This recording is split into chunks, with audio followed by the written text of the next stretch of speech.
Hello, my name is Vachaspati and my surname is Bimali. I teach Ielts in entire Nepal. Today I am going to give you a brief introductions about Ielts. In Ielts there are four sections. One is listening module, next is reading module, next is writing module, and next is speaking module. What happens in listening module? In listening module, okay, you will get 40 questions and examiner will give you 30 minutes, and in listening sections for part 1, okay, you will get 10 questions, and listening part 2 you will get 10 questions, and listening part 3 you will get 10 questions, and listening part 4 you will get 10 questions.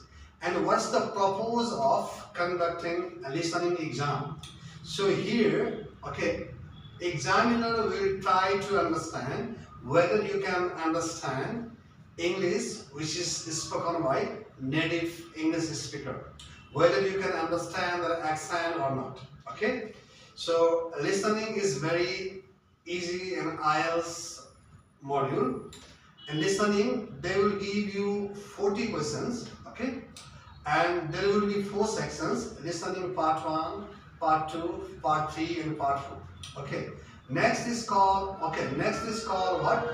Reading. Okay, what happens in reading modules? You will get 3 sections. A reading, passage 1, passage 2, and passage 3. Altogether, you will get 40 questions in IELTS reading passage, and they will give you 60 minutes to solve the answers. What you need to do, okay, there are 2 kinds of IELTS, IELTS General and IELTS was Academic, okay. And IELTS Academic is little bit more complicated, little bit more difficult in comparison to what IELTS General, okay. And what the examiner want to know, whether the IELTS test takers are able to understand the passage or not, okay. In IELTS, in writing module, examiner will give you 60 minutes to answer the questions. IELTS task 1 is called what? Report writing. In IELTS Academic, they can give you bar graph, line graph, table, map, process, diagram. Whereas in IELTS General, they will give you letters to write. They can give you formal letters to write, or they can tell you informal letters to write. And what's the purpose of, conducting writing test? Examiners simply want to know whether you can use grammar properly or not, whether you can construct sentences properly or not. Okay, so IELTS writing tasks 1 and tasks 2 are not very difficult.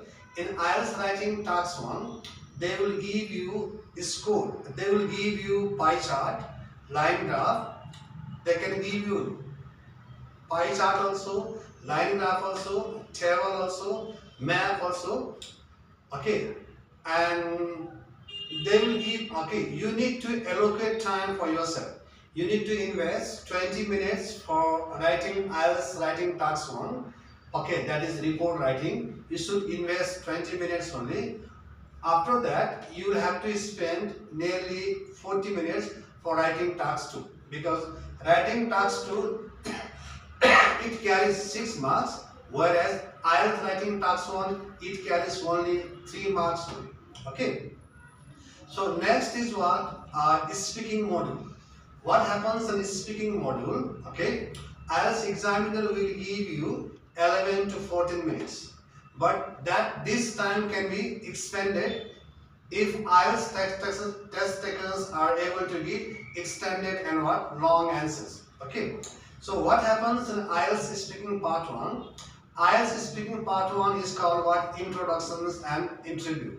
Here the examiner will ask you few questions about your name, about your occupations, about your hobbies, about your interest.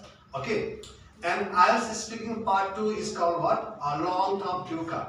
They will give you a cue card and they will give you 1 minute to prepare short topics. After 1 minute finishes, IELTS test takers, they should speak on a given topic at least for 2 minutes. IELTS test takers should speak unless examiner stops you. And what happens in IELTS speaking part 3? IELTS speaking part 3 is called what? Discussion questions. Here the examiner will ask you 2 questions based on IELTS speaking part 2 and they can choose 3 to 4 questions according to their interest. Okay. And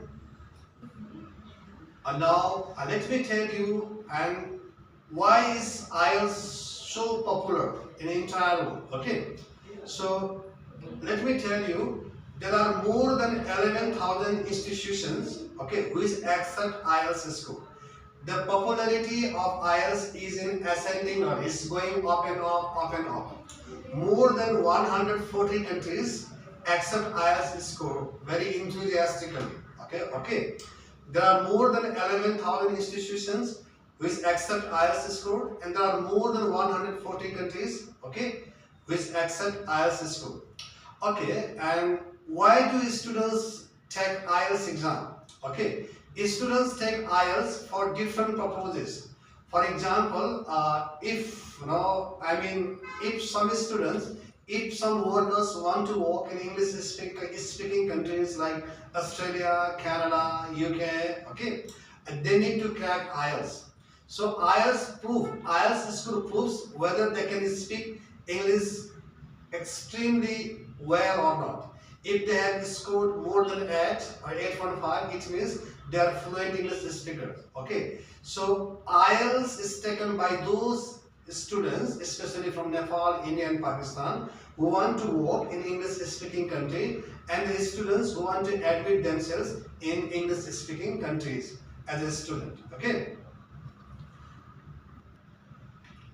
Now let me tell you who is eligible to take IELTS. Okay. In order to take IELTS, what you need to have the passport of any country. Okay, and you must be 16 years old. Okay, you must have crossed 16 years. And the main purpose of IELTS is to appearing in IELTS exam is to receive higher educations or is to work in English speaking country.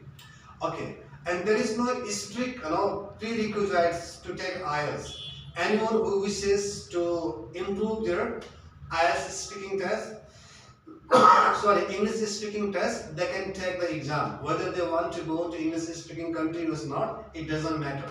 So everybody is wholeheartedly welcome to take IELTS exam. And my next tip is, why should one take the IELTS? Okay, students. Students take IELTS exam in order to meet the English language requirements. Whether students are able to speak English, whether students are able to write English well or not, in order to check the English proficiency test, students often take IELTS. And some of the employees of English speaking country like Canada and Australia and England, okay, they force workers to appear in IELTS test so that they can know their English level. Okay. Now, who conducts IELTS exam? Let me tell you in brief. Now, let me tell you one more important thing. The institutions which are allowed to administer IELTS. Okay. IELTS is jointly owned by British Council, a UK-based international organization, and it is conducted by IDP Education. It's an Australian company. And next, Cambridge University pays an assessment. Okay, it provides test content. Okay, these institutions are legally allowed to conduct IELTS examinations. Okay, dear students. Now, last but not the least, let me tell you about the validity of the IELTS exam. The IELTS score is valid just for 2 years only from the test date. Let me repeat it. The IELTS score is valid for 2 years from the test date. Okay, and most important things I would like to tell you, recent changes in the IELTS exam. The computer delivered IELTS. Computer delivered IELTS offer more test dates and quicker results. It can provide you results within 3 to 5 days. Now another is one skill retake. In some regions, candidates can retake a single section to improve their overall score. I mean, if they are not satisfied, if they have got very low score in IELTS listening, they can again retake that IELTS listening test. If they have if they have scored less than IELTS speaking, again they can retake exam. Okay. Dear students, today I have given you brief introductions about IELTS. Okay. This was for today, and hope you have understood well. Dear students, if you want to learn IELTS in different consultancies in Kathmandu, you can give me a call in my cell phone number, and if I am not available at that time, when you will give me a phone call, there is alternative phone calls also. You can give call even in that alternative numbers. And if you like my teaching style, please subscribe my channel and write comment in the comment box. Thank you.